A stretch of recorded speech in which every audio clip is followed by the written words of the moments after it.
So good morning everyone. Today we will be discussing a topic from the second unit, that is transistor and its applications. We will be discussing the transistor biasing and essentials of the transistor biasing circuit. So we know that in the transistor the emitter base junction should always be forward biased and the base collector junction should always be in the reverse bias. So when we are applying the AC input, there is a chance that in one of the half cycles, it may go in reverse bias condition.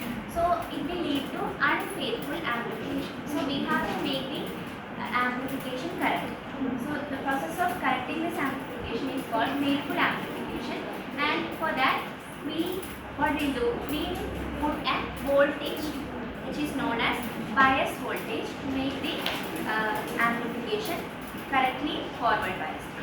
So we can say that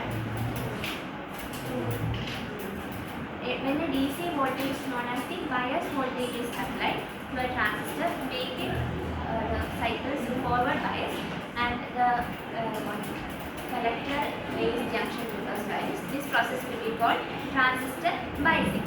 So there are some conditions in order to achieve this transistor amplification, that is faithful amplification. So first one will be proper zero signal connector.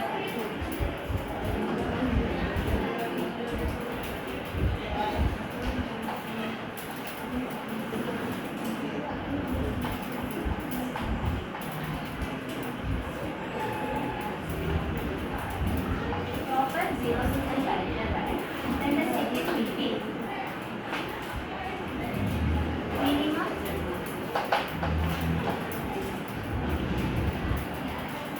proper base emitter voltage.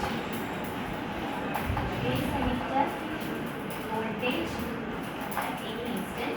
And third one will be minimum proper collector emitter voltage at any instant. So first we will be these two properties, that is proper zero signal collector current and minimum proper base emitter voltage, will ensure that the transistor moves in the forward bias in the emitter base junction. And this third condition, that is minimum proper collector emitter voltage at any instant, will ensure that the collector base circuit is in reverse bias condition. So first we will be discussing this proper zero signal collector current.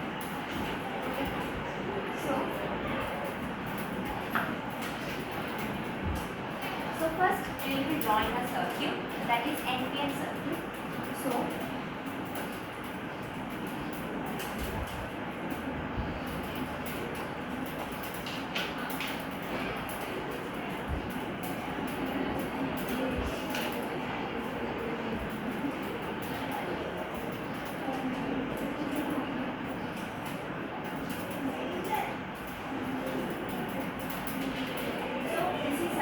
NPN circuit, but this circuit is not complete, right? There are some things missing.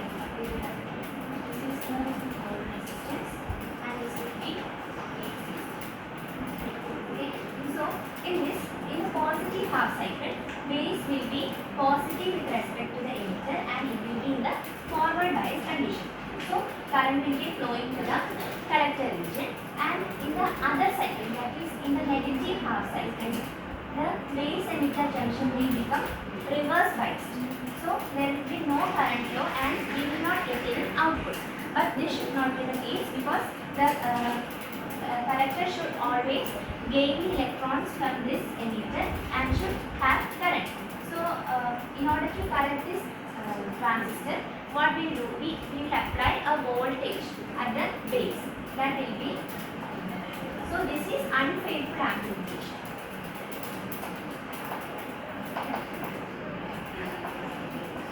This is unfaithful amplification. To make it correct, we will connect a voltage, that is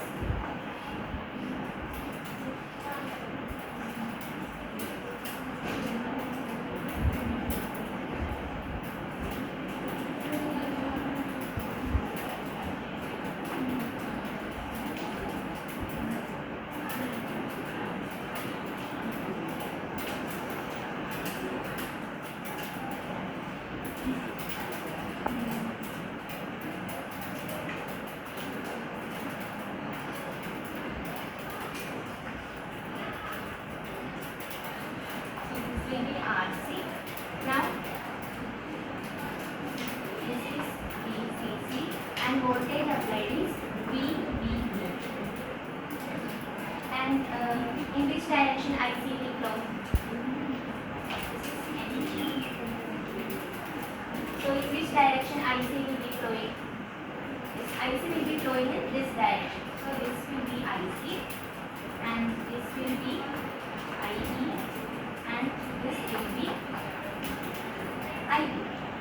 Now as this voltage we apply here, so this will allow the proper base emitter to flow in the proper direction and maybe in the forward direction, and we will get the faithful amplification. So this is faithful amplification.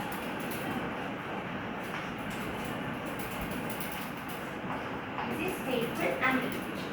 So the battery's magnitude of this voltage will keep the input circuit forward biased even during the peak of the negative half cycle. So after introducing the voltage, whatever we apply, whatever be the current will always flow in this transistor in the forward bias condition.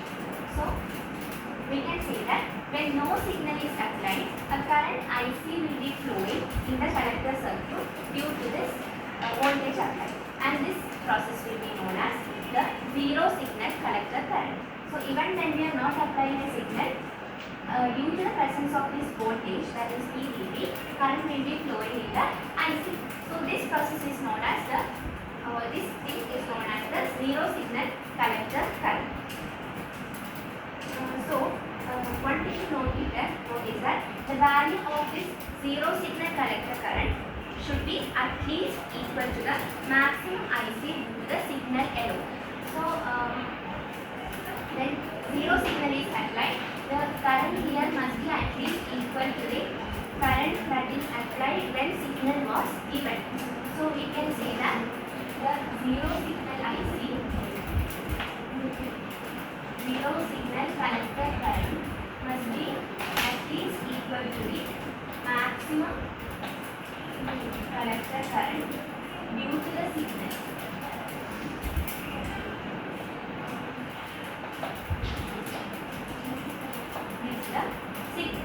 So this was the first condition, that is proper zero signal collector current.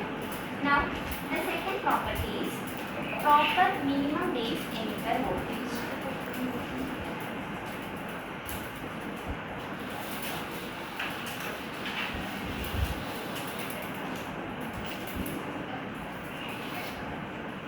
So second condition is proper minimum base emitter voltage. So for faithful amplification, base emitter voltage should not fall below 0.5 for germanium and 0.7 for the silicon transistors at any instant. So the potential barrier for germanium will be 0.5 for germanium and 0.7 volt for silicon transistors. So this is the potential barrier. Only after they reach the potential barrier, they will flow the current. So if we draw the VI graph for germanium and silicon, we can draw that IB and 0. So for germanium it will be, this will be the 0.5 volt, and similarly for silicon,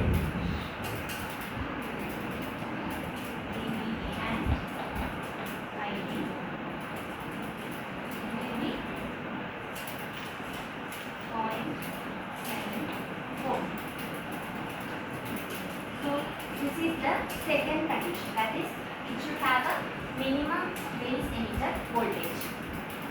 Now the third condition is proper minimum collector emitter voltage at any instant.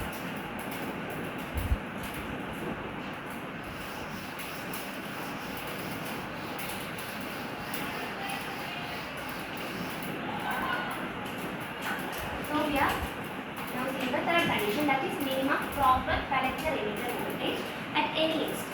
That is, for faithful amplification, the collector emitter voltage should not fall below 0.5 for germanium and 1 volt for it is the knee voltage. So knee voltage for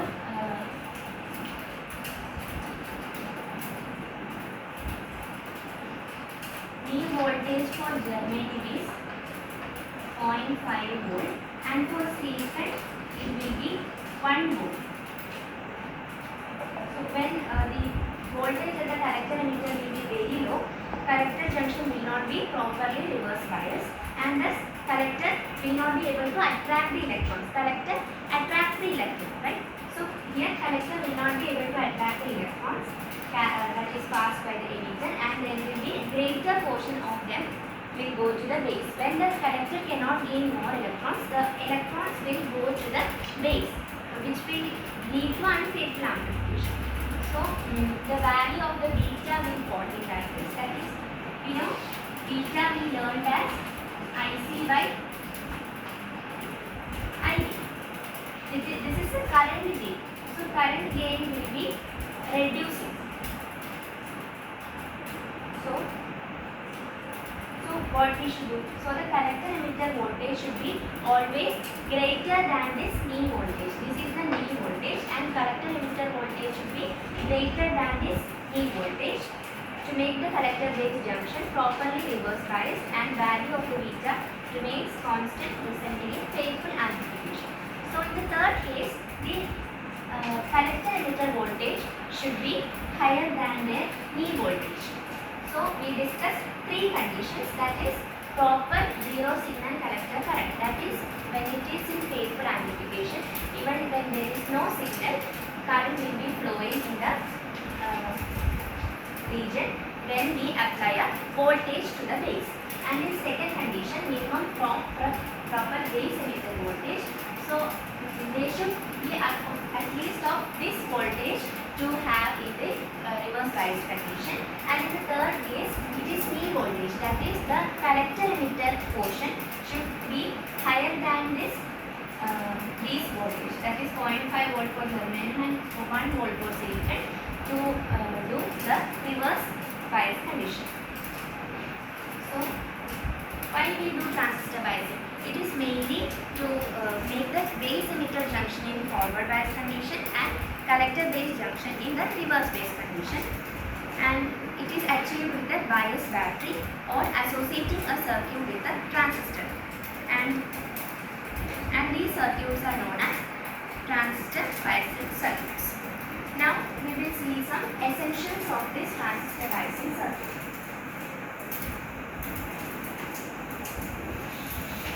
Essentials of the transistor biasing circuit is, first one should be, it should ensure proper original collector current. Then it should ensure that the voltage at the collector emitter should not fall below 0.5 for germanium and 1 volt for silicon at any instant. That is the third condition we discussed.